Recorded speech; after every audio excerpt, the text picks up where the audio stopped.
Hello. Welcome to another edition of All or Not According to Jack with your host, Jack Toldano. Well, I hope everybody had a great Thanksgiving. Uh, to those people that are outside the U.S. but watch All or Not According to Jack, I hope you had a good long weekend. I hope you were all doing well. And it's been a while since I had any Judas Priest content. So I got some tonight. So let's talk about it. This idea that I had a few weeks ago was to talk about the top riffs of Judas Priest, the top heavy riffs. So let's go right to the PowerPoint. Let's share first. Let us share. Share my screen. Bring it up. Slideshow from beginning. And there we go. What are the top riffs of Judas Priest? And mind you, I also asked this question to AI, artificial intelligence, but we'll get to what AI told me after I give you my top 10 riffs. So, my number 10, uh, nice little metal screen or background. Trader's Gate off the album Firepower. That is an amazing freaking riff. I strongly suspect that that was a riff brought in by Mr. Richie Faulkner, and a damn good one. I just definitely one of my favorite songs of that album. A great album in itself. Okay, number 9. So this is going back to 1977 when they first Judas Priest first signed on with Columbia Records for the album Sin After Sin. Uh, Album, I think it's a good album, but it's a little uneven at times. Um, but the very last song on the album is just absolutely killer. Down, now, now, now, now. A lot of primal screams there by Mr. Rob Halford. Some excellent rhythms by K.K. Downing. Uh, Tipton kills it on guitar as usual, lead guitar. Okay, so next, number 8, uh, going to 1982 for the album that I think really made them, broke them in America, Screaming for Vengeance. Third song of the album, which I really love, Bloodstone.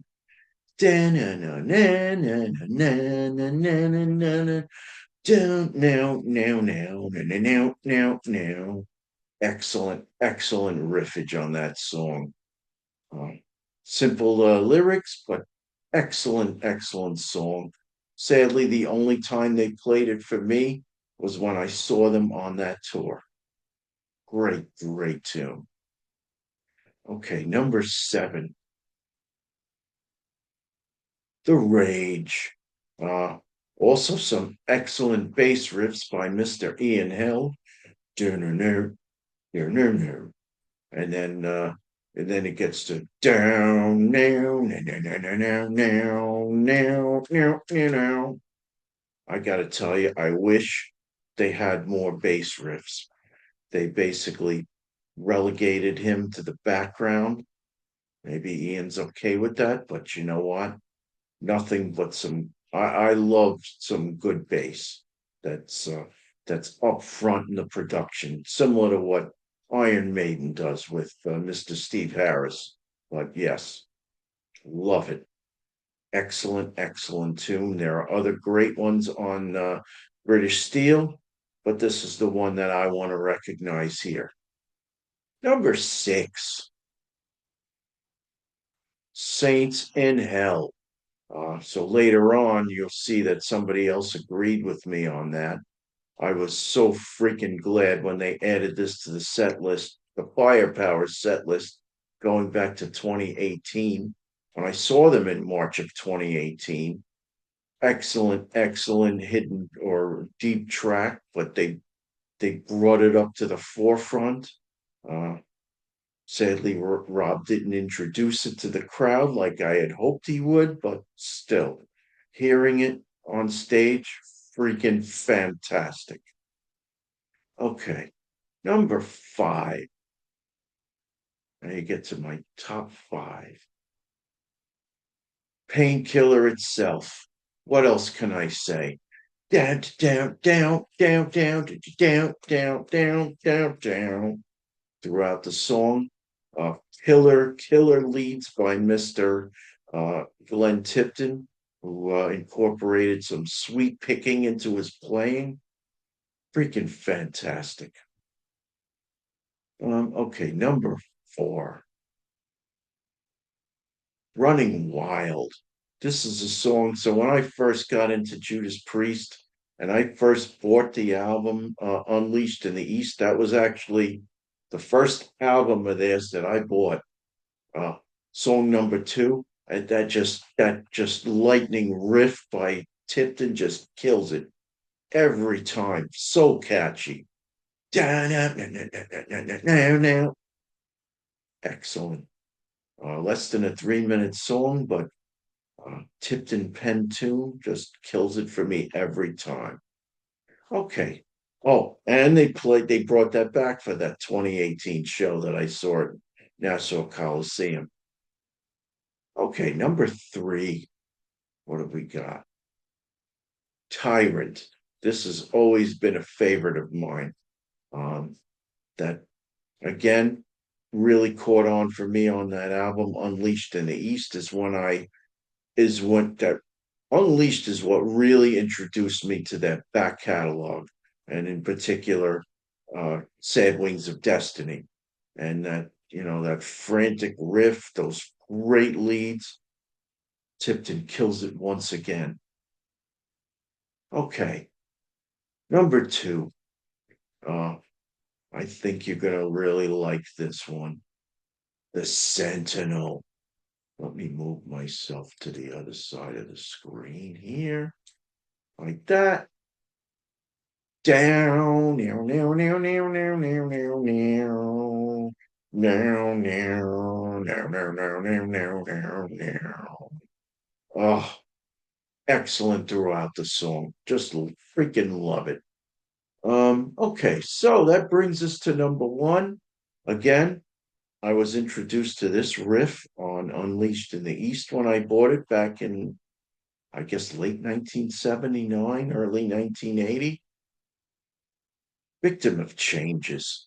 That was the first song that, besides Running Wild, that really hooked me in. That down and down and down, that that constant repeat riff.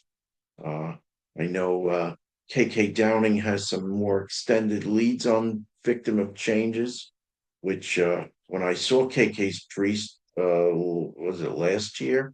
He he played. Oh no, I'm sorry, the year before. Yeah, no, March of last year. He played those leads. He just killed it.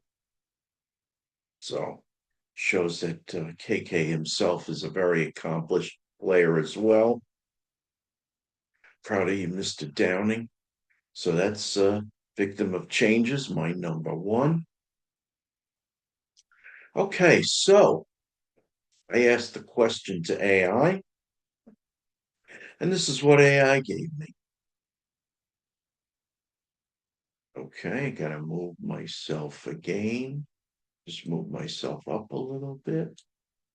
Okay, AI question. And I asked this to what is it? Microsoft oh shit, I can't think of the name of Microsoft's AI at the moment, but what are the top 10 Judas Priest riffs?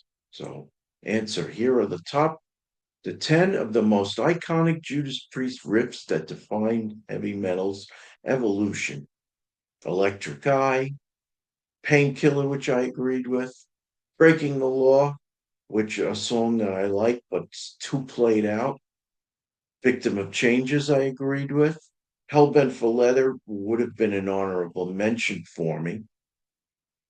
The Ripper, yeah, that's another great one. You've got another thing coming. That and Breaking the Law are the two most played out songs. Sinner, a song that KK brought back for second time I saw KK's Priest. Killed it on guitar yet again. Rapid Fire would have been another honorable mentions, and of course there's Grinder. Looking for meat. Okay, so I also asked the question on the butcher shop. The butcher shop's provisions of hard rock and metal. That's Butch Jones's creation or page creation on Facebook. Some people answered the question, so thank you for doing so. Mark Brenizer said the Hellion, very cool. Paul Houghton, first chorus of Beyond the Realms of Death, I concur. David Burnett, Living After Midnight. Back in 1980, Judas Priest was starting to catch on. They weren't well known yet, but I wanted them to be. I was in with both feet. I wanted them to be just as famous as Kiss, and I was very happy that they started to get some airplay. First with Living After Midnight, then with Breaking the Law, then with You've Got Another Thing Coming, which Rob Jackson mentions. John Folkers mentions Electric Eye. I remember when I bought the cassette of You've Got Another Thing Coming, and uh, those first couple of bars of the Hellion and Electric Eye, I'm like, yes, they're back. I was slightly disappointed with the album Point of Entry, the album that came before it. And I'm like, yes, a return to their metal roots. I love it. Uh, the Hellion and Electric Eye, what's not to like and get excited about? Um, Somebody at the bottom. Well, we'll get to that. Jody Brown says Starbreaker, another great suggestion. Matt Whalen, Breaking the Law. Daniel Andrade, good on you, man, for Saints in Hell. Thomas Michaelidis, I hope I pronounced it right. He said iconic victim of changes. Yes, that was my number one. Best, Riding on the Wind. Yes, down, down, down, down, down, down, down. Yeah, that could probably be another honorable mention for me. Great tune. Uh, great uh, drum, or not drum solo, but drum roll in the beginning of Riding on the Wind by Mr. Dave Holland. Good job. And that's all she wrote. So let's stop. This is Jack Toledano. It's been about a week or two since I did a full-fledged video. I've been doing a lot more shorts, so please check them out. Please check out all my other content. Um, Earlier in the series of 90-minute, if you go to my playlists and you go to the 90-minute imaginary cassette playlist, the very first one that I do is a 90-minute cassette of Kiss and a 90-minute cassette of Judas Priest. Please check them both out. They are both fantastic.